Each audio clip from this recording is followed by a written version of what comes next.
Hello everyone, இன்றைக்கி நம்ம சேனலில் என்ன பார்க்க போகிறோம்னா macaroni pasta. Welcome to Kethvika's kitchen. பாஸ்தாவுக்கு தேவையான வெஜிடபிள்ஸ்லாம் எடுத்து வச்சுக்கலாம். ஃபஸ்ட்டு பாஸ்தாவை வேக வைக்கலாம்.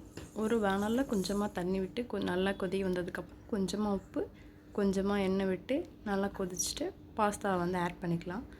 பாஸ்தா மினிமம் 15 மினிட்ஸாக தான் வேக வைக்கணும். பாஸ்தா 15 மினிட்ஸ் குக் ஆனதுக்கப்புறம் சாப்பிட்டு பார்த்தோம்னா தெரியும் நல்லா குக் ஆகிடுச்சான்னு. அதுக்கப்புறம் நம்ம தண்ணியை ஃபில்ட்ரு பண்ணிட்டு பாஸ்தாவை தனியாக எடுத்து வச்சுக்கலாம். இப்போ எப்படி ப்ரிப்பேர் பண்ணுறதுன்னு பார்க்கலாம். வெங்காயம், தக்காளி, இஞ்சி, பூண்டு எல்லாத்தையும் குட்டி குட்டியாக சாப் பண்ணியிருக்கேன். இப்போ நம்ம குக் பண்ண ஸ்டார்ட் பண்ணலாம். ஒரு பெரிய வானல் எடுத்துகிட்டு அதில் கொஞ்சமாக ஆயில் ஆட் பண்ணிக்கலாம்.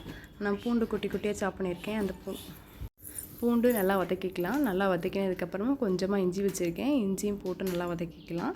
பெரிய வெங்காயம் ஒரு 2 வெங்காயம் கட் பண்ணி வச்சுருக்கேன். அதையும் சேர்த்து நல்லா வதக்கிக்கலாம். தக்காளி கொஞ்சம் அதிகமாகவே ஆட் பண்ணணும். ஏன்னா நம்ம டொமேட்டோ சாஸ் யூஸ் பண்ண போகிறதில்ல. அதனால் தக்காளி கொஞ்சம் அதிகமாகவே ஆட் பண்ணிக்கலாம். வேணுங்கிற அளவுக்கு உப்பு போட்டு நல்லா வதக்கிடலாம். நல்லா வதங்கினதுக்கப்புறம் 1 ஸ்பூன் மிளகாத்தூள் போட்டு நல்லா மிக்ஸ் பண்ணி மிளகாத்தூளோட பச்சை வாடை போகிற வரலையும் வதக்கிட்டு கொஞ்சமாக கேரட், கொஞ்சமாக கேப்சிகம் எல்லாத்தையும் போட்டு நல்லா மிக்ஸ் பண்ணிக்கலாம். கேரட்டும் கேப்சிகமும் நல்லா வதக்கிக்கலாம். நல்லா வதக்கினதுக்கப்புறம் கொஞ்சமாக பெப்பர் போட்டு நல்லா மிக்ஸ் பண்ணிக்கலாம். பெப்பர் போட்டதுக்கப்புறம் கொஞ்சமாக டொமேட்டோ கெச்சப் ஊற்றுறேன்.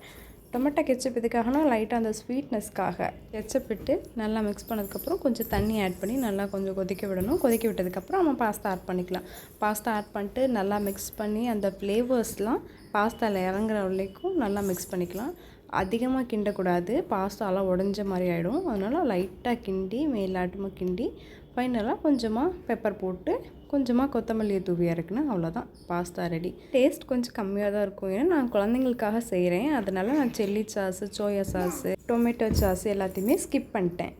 இந்த ஸ்கிப் பண்ண சாஸில் ஆட் பண்ணி செஞ்சிங்கன்னா ரெஸ்டாரண்ட் ஸ்டைலில் இருக்கும். மறக்காமல் நம்ம சேனலை சப்ஸ்கிரைப் பண்ணிக்கோங்க, லைக் பண்ணுங்கள், ஷேர் பண்ணுங்கள். தேங்க்ஸ் ஃபார் வாட்சிங்.